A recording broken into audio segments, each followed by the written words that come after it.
को गुजरे हुए 41 साल हुए हैं और इन वर्षों में बहुत चीजें बदली भी हैं,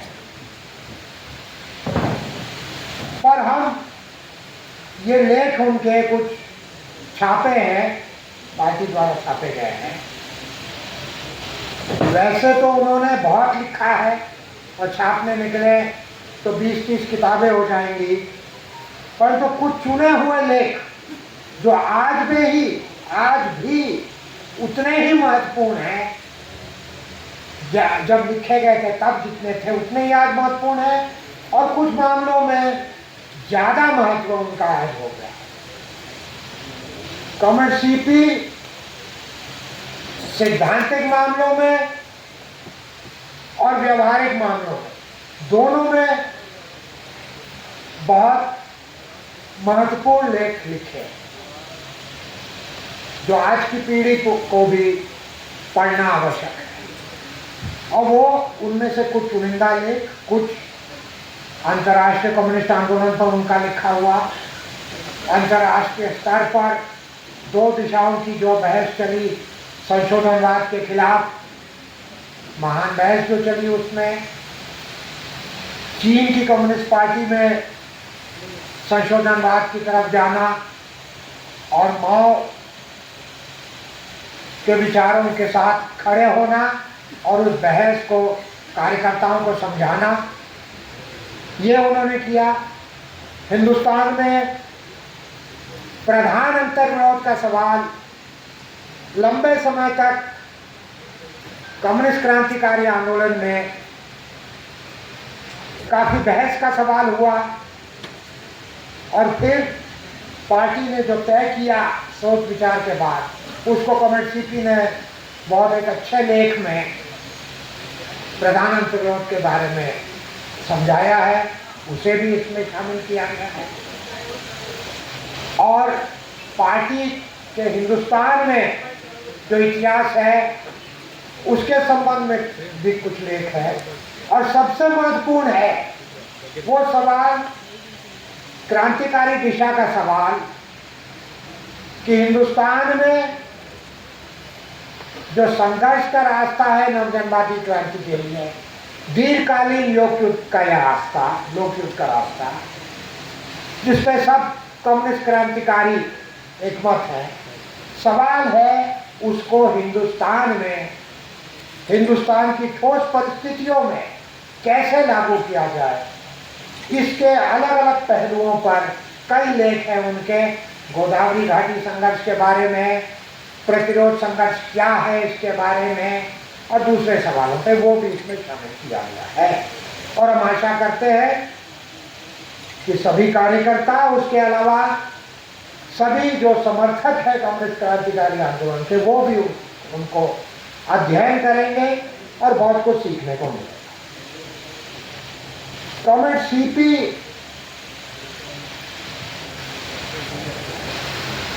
का 40 साल का इतिहास रहा कम्युनिस्ट आंदोलन में, 1947 से 1944 से 1984 तक। और इन 40 सालों में कॉमरेड सीपी ने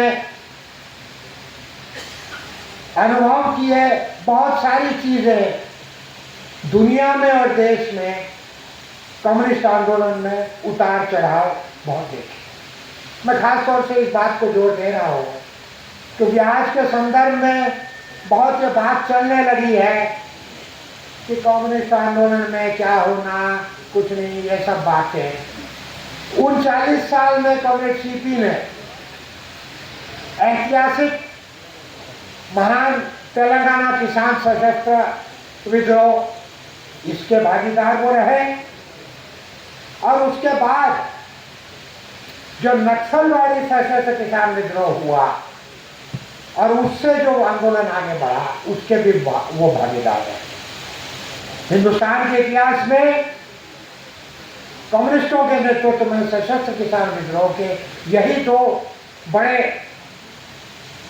उदाहरण हैं और यही सबक सिखाते हैं आगे के लिए।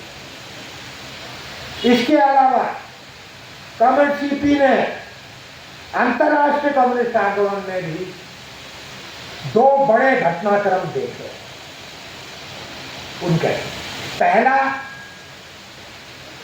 सोवियत कम्युनिस्ट पार्टी का संशोधनवाद में पतन और सोवियत संघ का एक सामाजिक साम्राज्यवादी देश में पतन, जो एक बहुत बड़ा झटका था अंतर्राष्ट्रीय कम्युनिस्ट आंदोलन के लिए,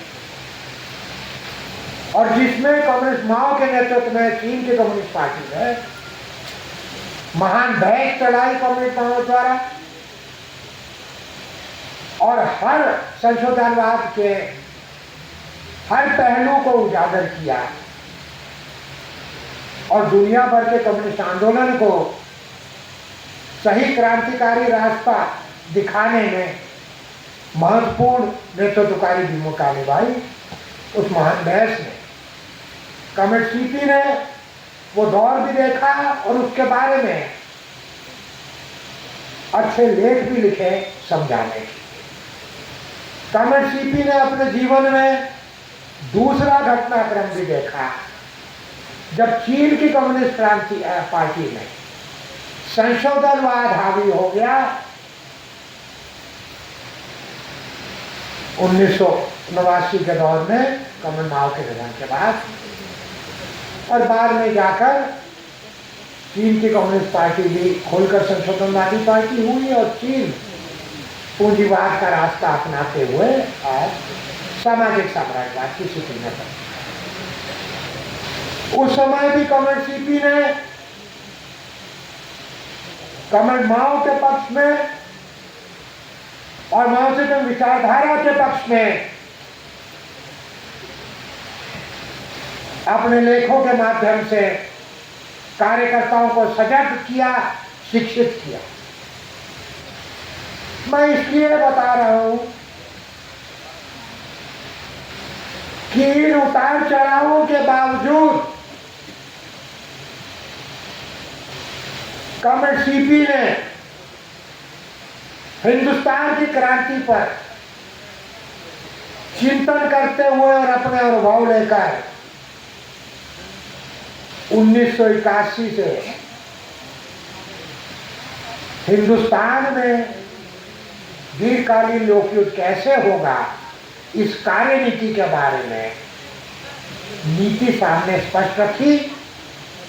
प्रतिरोध संघर्ष के क्षेत्र में निर्माण की नीति, जो बहुत बड़ा योगदान देश के क्रांतिकारी आंदोलन के लिए था।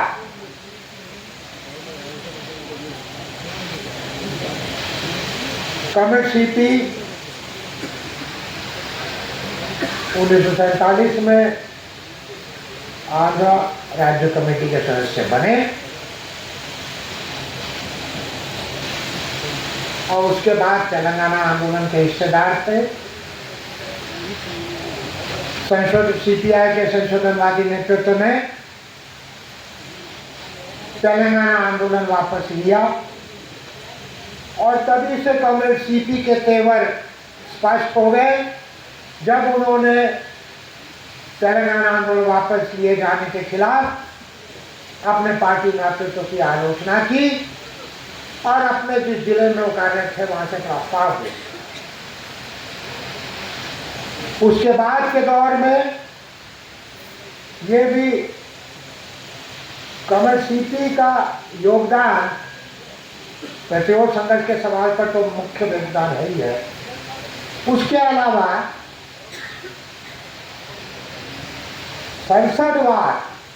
संसदवाद के रुझान, वहाँ के भटकाव, वहाँ के खतरे, उनके बारे में भी उन्होंने लिखा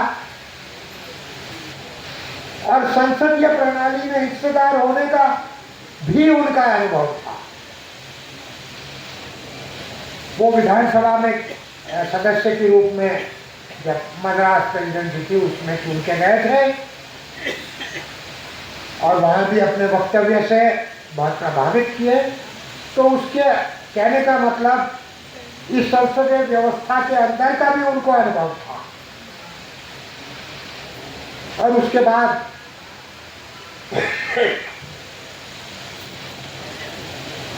उसके आगे जाकर के कॉमरेड सीपी ने जो सबसे महत्वपूर्ण योगदान आया वो 60 के दशक में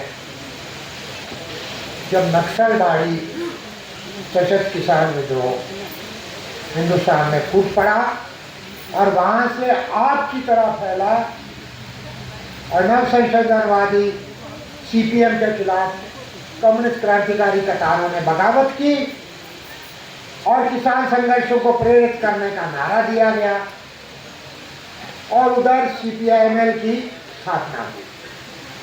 उसी समय सीपीएम इसके खिलाफ खड़ी थी, उसकी आलोचना कर रही थी, पर कॉमरेड सीपी सीपीएम में रहते हुए नक्सलवाड़ी के पक्ष में खड़े थे अपने लेखन से। बाकी का इतिहास सब जानते होंगे। सीपीएम के अंदर संघर्ष चलाने में बर्गवान प्लेनम, राज्य प्लेनम, बर्गवान प्लेनम, कॉमरेड सीपी की बड़ी भूमिका थी। और उसके बाद उसी दौर में जहाँ संघर्ष विकसित हो रहे थे, नया दौर चल रहा था संघर्षों का, तब कॉमरेड सीपी गोदावरी घाटी में हथियारबंद संघर्ष विकसित करने के लिए गए और वहां के अनुभव और उसके बाद इमरजेंसी हटने के बाद जनता के जन आंदोलन, जुझारू जन आंदोलन जो विकसित हुए खासतौर से करीमनगर जिले में, उन्होंने इन दोनों अनुभवों को मिलाया, सीखा इनसे और आगे का रास्ता निकाला, प्रतिरोध संघर्ष के क्षेत्रों का निर्माण करा। मित्रों, दीर्घकालीन लोकयुद्ध के माध्यम से नवजनवादी क्रांति सफल करना, ये रणनीतिक दिशा पे तो सब सहमति है। सवाल है ये रणनीतिक दिशा हिंदुस्तान की ठोस परिस्थिति में कैसे लागू होगी। सवाल यही रहा है, क्योंकि परिस्थितियां, ठोस परिस्थितियां अलग है। चीन में यह लागू हुआ था, वहां परिस्थिति थी, वहां केंद्रीकृत शासन नहीं था, युद्ध सरकारों का दौर था और फौज, क्रांतिकारी फौज बनाने में राष्ट्रीय पूंजीपति वर्ग आगे था, कम्युनिस्टों के साथ मिलकर लड़ रहा था। चीन एक आजाद देश था जो अर्धोपनिवेश बना। हिंदुस्तान एक गुलाम देश था जहाँ से अर्धोपनिवेश बना है और हिंदुस्तान के शासक वर्गों को एक केंद्रीकृत शासन मिला। तो यह सवाल वहाँ उठता रहा कि दीर्घकालीन लोकयुद्ध की रणनीति को कैसे कार्यान्वित किया जाए, कैसे अमल में लाया जाए। और यह सवाल आज भी अलग अलग इस धाराएं इसको अलग अलग रूप में देख रही है और व्यवहार कर रही है। और कॉमरेड सीपी ने इनको सटीक रूप से हिंदुस्तान की ठोस परिस्थिति के साथ वो आम रणनीति, गोदावरी घाटी के संघर्षों का अनुभव, जुझारू किसान जन संघर्षों का अनुभव, इनको मिलाकर साहस के साथ एक दिशा दी, प्रतिरोध संघर्ष के क्षेत्र स्थापित करने। ये तैयारी का स्टेज है जिसके बाद ये हथियारबंद संघर्ष संभव है।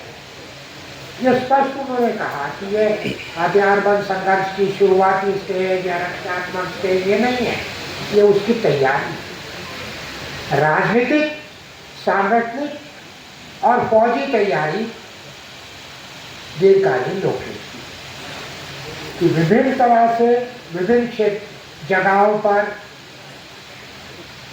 जनता के सतत निरंतर कंटिन्यूअस प्रतिरोध के रेजिस्टेंस के क्षेत्र बनाए, जनता को उस स्तर तक जागरूक करना, सक्षम बनाना, संगठित करना, ये कार्य उन्होंने दिया एक कदम के रूप में उस मंजिल की ओर बढ़ने के लिए दीर्घकालीन लोकयुग की मंजिल। और हमारी पार्टी आप जानते हैं इस दिशा पर के प्रति संकल्पित है और इस दिशा में आगे बढ़ने का प्रयास करती है। समस्याएं इनमें बहुत है।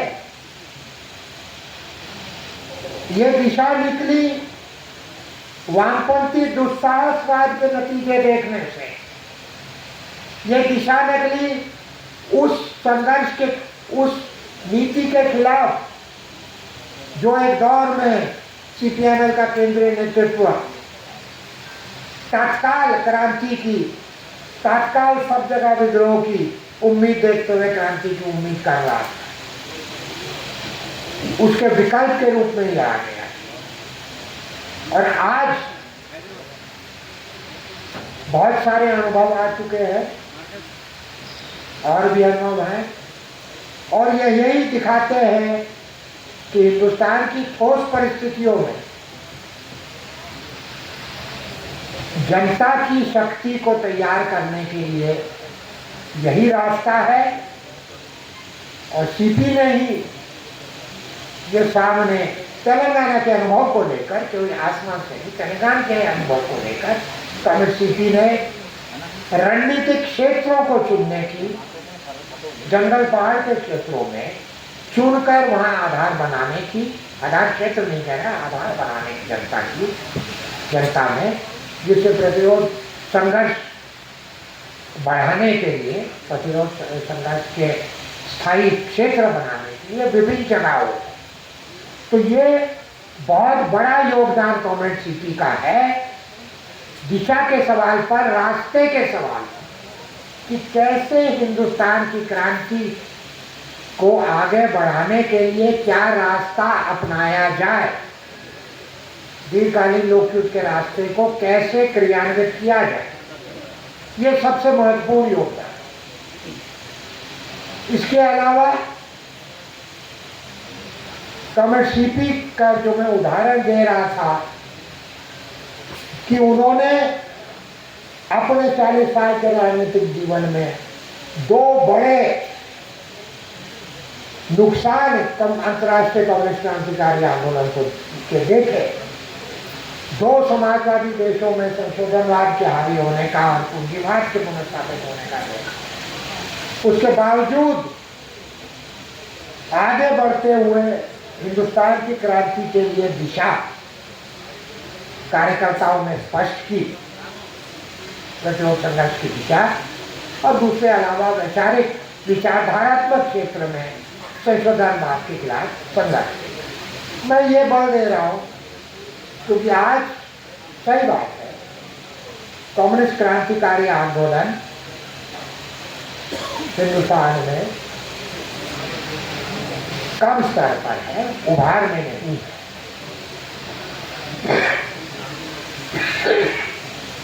पर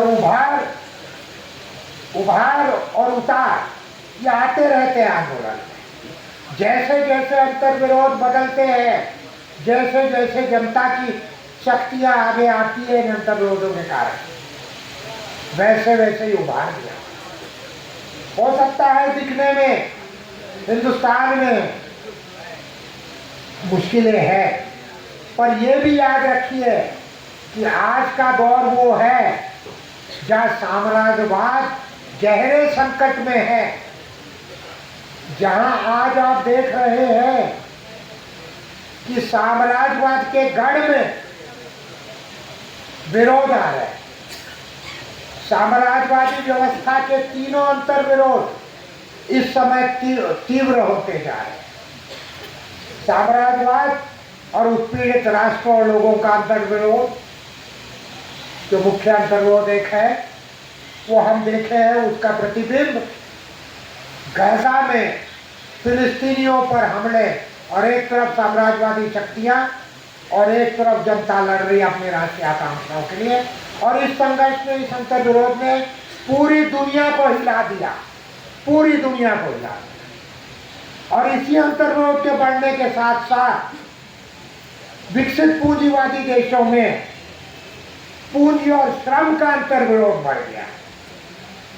कहने की बात नहीं है, आज खुद अमेरिका में सवाल उठ रहा है कि जब जनता की हालत खराब हो रही है, ये वास्तविक सवाल है, हम सोचते महंगाई हम लोगों की यहाँ मारती है, अमेरिका में महंगाई एक बहुत बड़ा सवाल हो गया रोजमर्रा की चीजें खरीदने की। और ये सवाल बड़े पैमाने पर उठ रहा है कि हमारे टैक्स के पैसे से इजराइल को जनसंहार करने के लिए पैसे दिए जा रहे हैं और यहाँ जनता, अमेरिका की जनता आर्थिक मुश्किलों में है, स्वास्थ्य चिकित्सा सेवा इतनी महंगी है, ये सब सवाल उठ रहे हैं। ये श्रम और पूंजी के बीच का अंतर्विरोध है और इसका प्रतिबिंब भी मिलता है। ये कोई क्रांति नहीं हो रही है पर अंतर्विरोध तीव्र हो रहे हैं। न्यूयॉर्क अमेरिकी पूंजी का केंद्र, उसका मेयर बनता है एक व्यक्ति जिसके गुण क्या है, वो मुस्लिम है। गुण क्या है, वो खुलेआम फिलिस्तीन के पक्ष में, इजराइल के विरोध में खड़ा रहता है। जो खुलेआम अपने प्रचार में कहता है कि नेतन्याहू न्यूयॉर्क में आएगा तो उसको मैं गिरफ्तार कर दूंगा। खुलेआम कहता है कि बड़े पूंजीपतियों पर टैक्स बढ़ाऊंगा ताकि फ्री बस सेवा हो, सस्ते अनाज मतलब रोजमर्रा की चीजें मिले, चिकित्सा मुफ्त हो। करेगा कितना, नहीं करेगा, सवाल वो नहीं है। पर सवाल है ये क्यों बोल रहा था वो? ये बोल रहा था क्योंकि ये जनता की आवाज, ये वो अंतर्विरोध तीव्र हो रहा है साम्राज्यवाद के गढ़ और इसी के कारण, इन सब के कारण साम्राज्यवादी संकट है तो साम्राज्यवादी लूट के लिए आपस में झगड़ा होता है। तो ये अंतर्विरोध तीव्र आप देख ही रहे, तीन साल से यूक्रेन और रूस के बीच में ये क्या है, साम्राज्यवादी दो खेमों के बीच का अंतर्विरोध है। तो कहने का मतलब दुनिया में साम्राज्यवाद का संकट बढ़ रहा है, उसके सभी अंतर्विरोध तीव्र हो रहे हैं और जाहिर है ये दबा हुआ तो है पर अंतर्विरोध हिंदुस्तान में तीव्र हो। बेरोजगारी आसमान छू रही है, इसमें कोई शक नहीं है। जनवादी अधिकार धीरे धीरे धीरे धीरे खत्म किए जा रहे हैं। यही हिंदुत्व फासीवाद आगे बढ़ते जा रहा है, शासक वर्गों का ये हथियार यहाँ बढ़ते जा रहा है। जनता के संघर्ष के अधिकार कम होते जा रहे हैं और जनता को तात्कालिक रूप से संतुष्ट रखने के लिए कुछ न कुछ राहत के रूप में कुछ पैसे दे रहे हैं, अनाज दे रहे हैं, ये दे रहे हैं। पर ये तो टेम्परेरी बात है। अंदर का मूल अंतर्विरोध तीव्र होते जा रहा है, जनता पर संकट बढ़ते जा रहा है और शासक वर्गीय पार्टियां जो विपक्ष की है वो इस पर संघर्ष करने को तैयार नहीं है। तो बात तो है कि फील्ड खुला है कम्युनिस्ट क्रांतिकारियों के लिए, जनता के संघर्षों का नेतृत्व करना, उनकी पीड़ा को आवाज देना, उनके जुझारू संघर्ष आगे बढ़ाना। क्या हम इस अवसर को इस्तेमाल करेंगे? आज जब हम कम्युनिस्ट सीपी को याद कर रहे हैं तो इसी अवसर पर हम यह भी सोचें, हमारे ऊपर आज ये जिम्मेदारी है कि देश में जो स्थितियां हैं उसको इस्तेमाल करते हुए भिड़ जाए, क्रांतिकारी संघर्षों को, जनता के संघर्षों को तीव्र करने के लिए और क्रांतिकारी आंदोलन को आगे जाने के लिए। यही प्रण हम आज ले सकते हैं इस अवसर पर कम्युनिस्ट सीपी की श्रद्धांजलि देते हुए। लाल सलाम, इंकलाब जिंदाबाद।